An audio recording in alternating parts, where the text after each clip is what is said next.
அதாவது தமிழ்நாடை பொறுத்தவரை 2024 ரிசல்ட்டோட பேஸ் இயரா நம்ம வச்சு பார்த்தோம்னு வச்சுக்கோங்களேன்.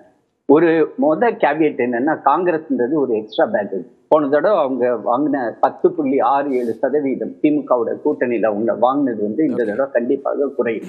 அடுத்தது அதிமுக வாங்கின 20.46%, பாஜகவுடைய 18.28%, அதே மாதிரி தமிழ் மாநில காங்கிரஸுடைய 0.94%. இந்த மூணையும் சேர்த்து இப்பொழுதைக்கு எங்கள்கிட்ட 35% இருக்கிறது.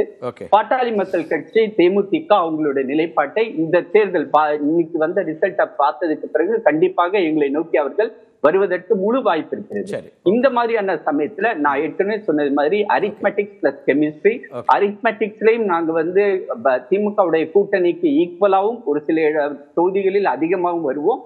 அதே சமயம் கெமிஸ்ட்ரியில அவங்க பண்ணக்கூடிய தப்பு, இந்த 5 ஆண்டுகளிலுடைய அவங்களுடைய அவல ஆட்சி, அது எல்லா ஃபீல்டா இருந்தாலும் சரி, அது சட்ட ஒழுங்கா இருந்தாலும் சரி, மகளிர் பாதுகாப்பாக இருந்தாலும் சரி, ஊழலாக இருந்தாலும் சரி, அது எங்களுக்கு எக்ஸ்ட்ரா ஓட்டுகளை வாங்கி கொடுக்கும்.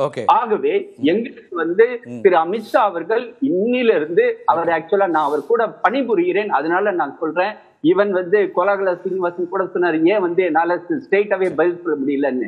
நான் பாஜகவுடைய தலைமை அலுவலகத்தோட ஒரு நிர்வாகி, முடிவுகளும் நான் இருக்கேன். அந்த சமயத்துல என்னால ஒரு சில குறிப்புகள் நான் சொல்ல முடியாது. இருந்தாலும் அமித்ஷா அவர்கள் இன்னைக்கு இரவில இருந்து அவர் தமிழ்நாட்டை நோக்கி தான் அவருடைய கவனம் போகும்.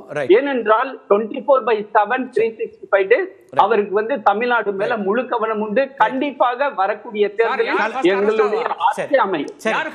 களம் எல்லாருக்கும் காத்திருக்கு, மக்கள் முடிவு செய்ய போறாங்க. நிகழ்ச்சியில பங்கேற்ற விருந்தினர்கள் அத்தனை பேருக்கும் நன்றி. உடல்நல குறைவுனால நடுவில் ஸ்னீசிங்ஸ் இருந்தது, மன்னிக்கணும். அத்தனை பேருக்கும் நன்றி, வணக்கம்.